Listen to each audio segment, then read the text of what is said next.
It brings you out of your business as usual routine and start valuing every single relationship you have. And the lockdown is actually a great opportunity for people to reconnect and to rekindle, whatever relationship, friendship they used to have now that they're not so busy.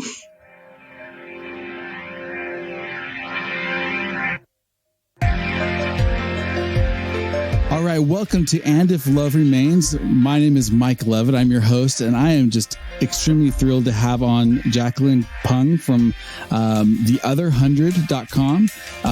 And I just want to say hello to Jaqueline and introduce yourself, Jaqueline. Hi, thank you so much for having me on the show, Mike. My name is Jaqueline. I am recording here from Kuala Lumpur, Malaysia. And I'm from the Other 100 Project. So the Other 100 Project is a global nonprofit photojournalism project.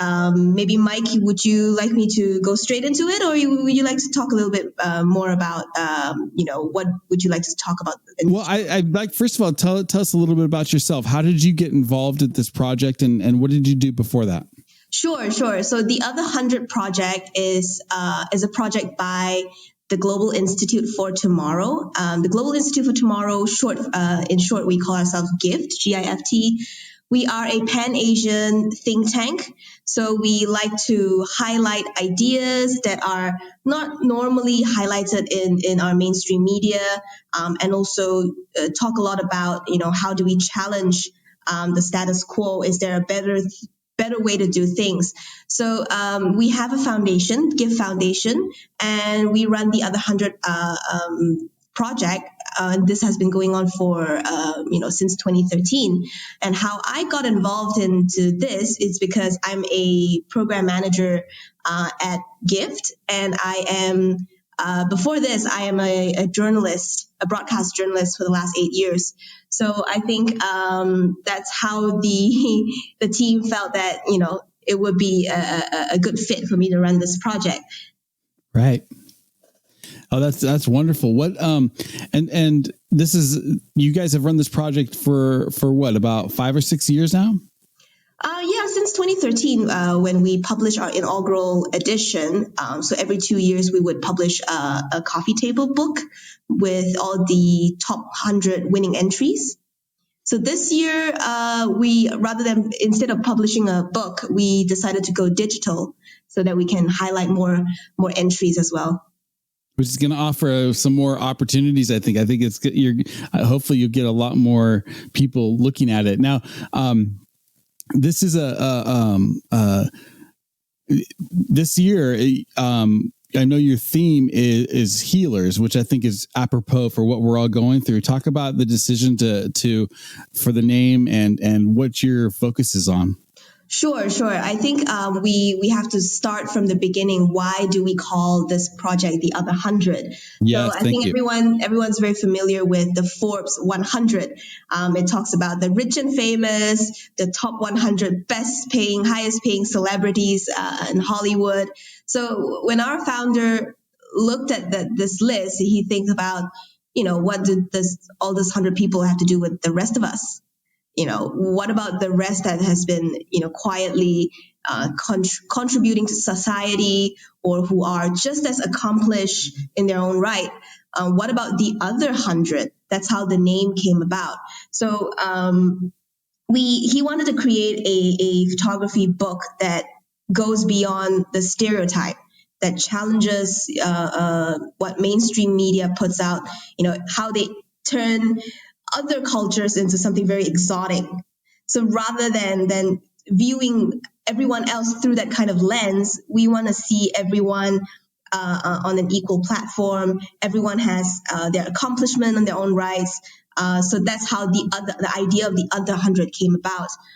In 2013, we had our inaugural edition, and then if I'm not mistaken, 2015, we rolled out the Other 100 Entrepreneurs. So rather than, when you talk about entrepreneurs, we always think about, people in finance, people who has public listed companies. So, or The bankers. Steve Jobs of the world, Correct. these Wall big Street. names. Correct. So what about the ordinary folks that's been serving their own community by providing good service, just doing honest Which job. is so wonderful. Correct. So that was the other 100 entrepreneurs, and then subsequently we rolled out the other 100 educators. So teachers, educators are not just school teachers. There are people who teach elderlies, who teach children, who teach the disabled, who are imparting knowledge to their targeted groups in their own rights. There are educators as well, and different culture has a different, how do I put this? Sorry. Different culture has a different way of viewing educators as well. Right. So putting that into images is very attractive, and it gets people curious about cultures other than their own. So that's absolutely correct. Yeah. So that is the other 100 entrepreneurs.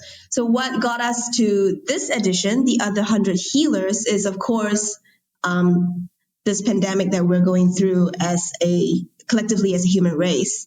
So we see a lot of images and reports on mainstream media about how doctors and nurses are, in the front line saving lives. Those are definitely important. But what about the rest? What is everyone else trying to do to contribute to their communities? So that is, right. and we've gotten a lot of interesting entries from all over the world. So right now we have about close to 100 countries that have Great. images submitted to us.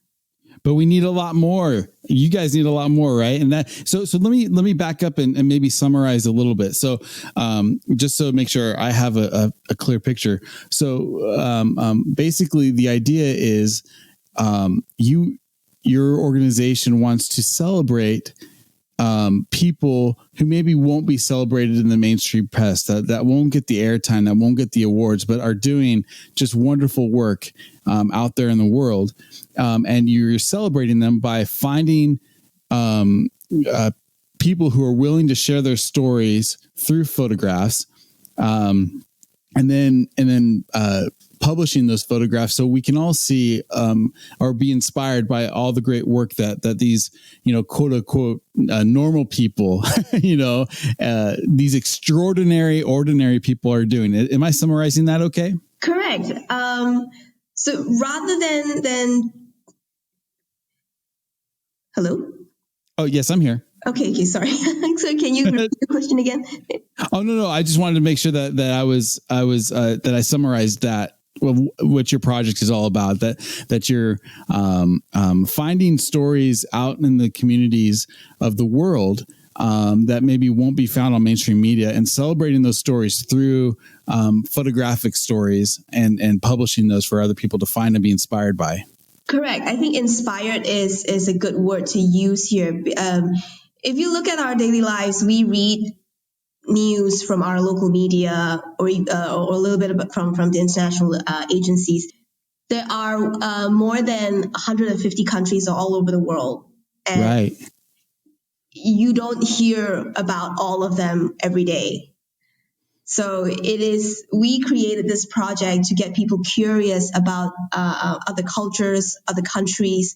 And it's also a way to forge that kind of friendship, that kind of to break stereotypes about other cultures, in a way to bring everyone back, to the idea that we are one human race. Right. That's so important. And I think right now, and I really, really love your title for this edition being healers, because right now that's exactly what we need are not just big name healers or people that are, well known, but we need everybody to look after their neighbors, to look after themselves, to look after their families. This is such a unique time where, while we're simultaneously kind of being attacked by this virus, it provides an opportunity for us to reach out and care about those that matter the most to us. Correct. And if you think about healers, there is so much more than just people in the medical field. What about who we deem essential workers are? The delivery workers, truck drivers, cleaners, the waste collectors, people who provide food, even teachers who continues to deliver education. Even kids are not allowed to go to school. Alternative healers, community heads, village chiefs, therapists. All these are people who keep the society, moving. Oh, absolutely. And even, I think about this a lot, and I think this is another thing that has kind of been put under a microscope is especially mental health. I think that one of the biggest fears and one of the biggest problems that we have, especially among the elderly, is the idea of being lonely, of being alone and not having their loved ones around them and not being able to have that companionship. And I think that's one of I think if you put out a survey to the world, I think that the greatest fear people would have is to be alone and to be forgotten. And I think it's vital that we can all be healers, even in the sense that we could reach out and touch someone, and we can be, to borrow a phrase from AT&T, that we can, that we can go out and be that healer. And even if we have no medical knowledge, or if we have no psychological knowledge or anything like that, if we just can reach out and be a friend and be that person that they can trust, Correct. That's a huge thing. I think you highlighted something really important here, because the arts and culture sector really, really step up at times like this. We hear about how entertainers, performers, MCs, DJs are losing jobs because, events Absolutely. are getting canceled. But instead of viewing this as a loss of livelihood, a lot of them, we've gotten a lot of stories about how they have stepped up to provide their services for free to keep people entertained, to help, make people not feel isolated, especially elderlies. Children as well, if their parents are out, in the medical field, they're working under quarantine, they don't get to see their parents. So who is there to take care of their kids? Right. So Absolutely. We have stories. We even have the story about 4 young men in Palestine dressing up as clowns. They used to run. They run a entertainment companies to do clown shows for kids' birthday party. But at times like this, there's no birthday parties. So right. They dressed up as clowns. They went around the little alleyway to visit children, just at their doorstep, providing them a little bit of entertainment to them, a show, a little magic trick, they're blowing bubbles. So right. that's a really cute story. At the same time, it's okay, it's not all that morbid. Yeah. Compared to mainstream, what we see in the mainstream media. Yes, the pandemic is very serious, but is there a positive side to it that we can learn from? Well, and I think we're also understanding that there's more to life than just the physical body. There's more than you've heard the saying that you've got your health. What else do you need? Well, there's a lot that we need. We need love. We need a dream. We need something to look forward to. And, that's one thing that worries me is that the shutdowns that we've seen across the world, the cure may be more harmful than the disease, in the sense that if people are getting depressed, suicide is up, and we need to help. This is why I think the arts are so important. As a musician, I'm going to say that, right? I think we all have to have something that to look for? Like what is worth living? Well, there's love, there's God, there's family, and there's got to be some passion, something that's greater than ourselves that we can look to. Definitely. And it brings you out of your business as usual routine and start Yes. valuing every single relationship you have. And the lockdown is actually a great opportunity for people to reconnect and to rekindle, whatever relationship, friendship they used to have now that they're not so busy. Right. You shared a few of these pictures with me, and I just found them just wonderful. There's one photograph of I'm not sure which country. I believe it was in Africa, of some children that had a radio station. Can you tell me about that? Sure. That story is actually from Mali. Okay, So, Mali. if not mistaken, the UN trained a couple of them, of children, to be journalists so that they can run little broadcasting segments to teach people about coronavirus. How do you prevent it? What kind of safety precaution you need to take? And just to make sure that people don't fall into a trap of believing superstition or hearsay. So it's just spreading accurate information about the disease. So again, this is Mike Levitt with And If Love Remains. I'm talking to Jaqueline P'ng. We're talking about the Other 100 Project. Jaqueline, how can people find this? So you can go to www.theother100.com and you will find all the information you need to participate there. You can even see some of the examples, the great entries we've gotten so far.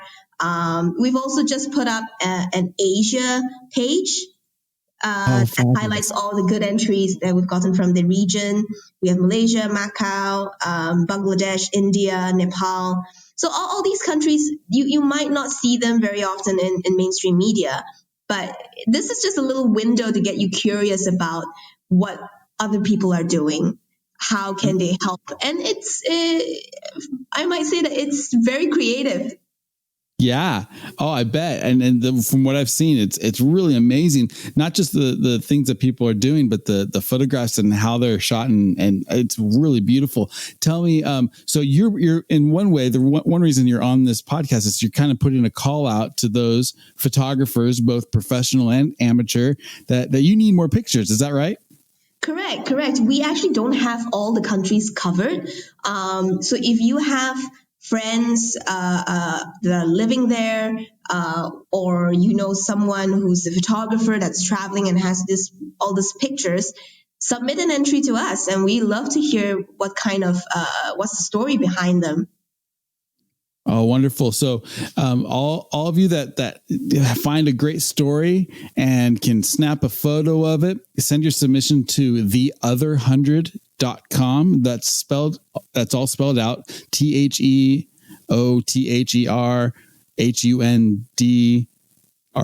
I think I did that right. .com. Theother100.com. And you can submit your photograph for this project. And I'd love to see a few of our listeners, maybe get in this. It'd be wonderful. Let us know. I think that, oh, wow. I just had a little brain freeze, but, so this will be shown on, the website, right? So there's not going to be a desktop edition as you normally would do, but there will be an online edition for people to check out. What else will people, if somebody's looking at these photographs, what else will they find? What other information will they find? So apart from the stories and the photographs, we also do a little bit of research to give our audience a bit more of the quirky facts, interesting things about the country itself, to get people curious and wanting to learn more about the particular countries. And this one will also serve as an open source for policymakers, for NGOs in the future, to prepare and to find, creative ways of solving problems in their communities. because sometimes, inspiration comes from the most unlikely places. So we hope we are that source in the future. Well, I think it's such a unique opportunity for people to notice what's around them, find these stories, and then at the same, so you're kind of looking around yourself, but at the same time, you're also reaching out and seeing what's happening out in the world. And like you mentioned, like we've talked about, it's really a source of inspiration. Do you have any other stories or any other anything else you'd like to share with us? I think you brought up the fact that we have to look around ourselves to find all these stories is that because of the travel ban, the movement restriction that's pretty common around the world right now, photographers are not allowed to travel much. Right. And I think this is an opportunity for everyone to really look into their own communities to discover stories rather than looking outside. We have a photography lecturer that turned this project into an assignment for their students, and it sort of got the young people engaged more with their communities to find stories. And from there, it sparked many other initiatives that young people feel inspired to take the project further than what it intends to be. Oh, that's great because there's a lot of opportunities. Yeah, and I have to bring this one up because I saw a picture of being a musician again. I saw a picture of a band, and I don't remember what country. I think it was in Eastern Europe. I forget. It was in Turkey. It's from Serbia. So Serbia. That's correct. Right. So these guys are Balkan musicians. They're in the Balkan folk scene. So their tour got canceled, I believe, and so instead of going, where we can't make money or where we lost our income, they decided to do something called the concert for neighbors, right on their balcony. So everyone, their neighbors around the area, everyone's out on their balcony holding a bottle of beer, just enjoying the music from a distance. So it is a concert in a way, but for sure, pandemic style. And that reminded me of I think we spoke off air about this story. There was a American football player here. I think he played for Arizona State University. He was a punter, and but he went to the NFL and he played, and then he retired. And then this pandemic happened, and what nobody knew is this guy was an opera singer, and so he would every morning he started sitting out on his balcony and singing these opera arias that everybody just really enjoyed and loved, and he started videotaping it and putting it up on YouTube. It kind of went viral a little bit because everyone was so shocked that this guy could sing like that. There's this big football player, and it's making lemonade out of lemons. It's the idea that we, no matter what we're doing, we can find a way to serve. We can find a way to tell a story and inspire and be a light to those around us. Yeah, definitely. And it's now that everyone's stuck at home, you have more time to practice your hobbies. Right? Ain't that the truth? Oh, that's wonderful. Oh, so if people want to either submit or if they want to make a donation, go to the website, contact Jaqueline. And I know they would love to get tons of pictures from the United States and see what amazing stories we have here, and see how we can participate in this worldwide effort to heal our world. Correct. And although this is a nonprofit initiative, but we, as a token of appreciation, the top 100 entries will get a $100 cash prize. And on top of that, we also have a public voting round coming up mid next month, where you just need to submit your entry, let us process it, and you can share it on your social media and get some votes. So the top 5 highest top 5 entries that has the highest votes will also walk away with $100 cash prize. Oh, that's great. And again, tell what are the deadlines that we're looking at for this? So to join the public voting round, you have to submit your entry by 11th August. Okay. Yeah. And then the public voting round will start on August 14th. Okay, so we're a little more than 2 weeks away. We've got to get those pictures in, get the submissions in. That's right. Call to all photographers or storytellers that have a smartphone. Yeah, definitely. You can. It's so easy to create images these days. Even with a good quality camera phone, you can do it. Yeah, absolutely. Yeah, and Jaqueline, I know that your audience are mostly from or interested in the art scene. Yes, for sure. Yeah. So if you know your colleagues, your friends who are doing their part, even though it's just a little performance, it's a little activity to get people engaged, doing online classes for someone for free. These are all contributions as an artist to society, even though maybe they're not making money out of it. So absolutely. And these are stories that they can capture. Don't limit yourself into thinking that healers, they must be frontline medical staff. They can be anyone who is playing their part to contribute. Yeah. No, I think it's everyone can be a healer in their own way, and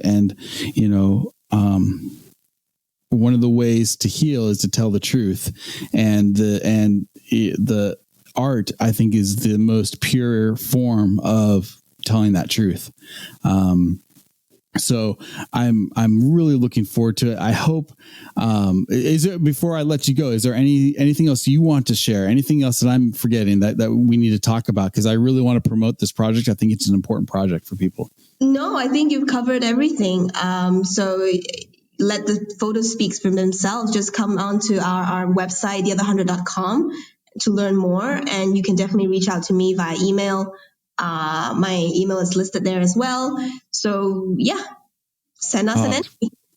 That would be fantastic. I can't thank you enough. And can we get you on again as the voting's going through and as we get closer to getting this thing finalized? Would that be all right?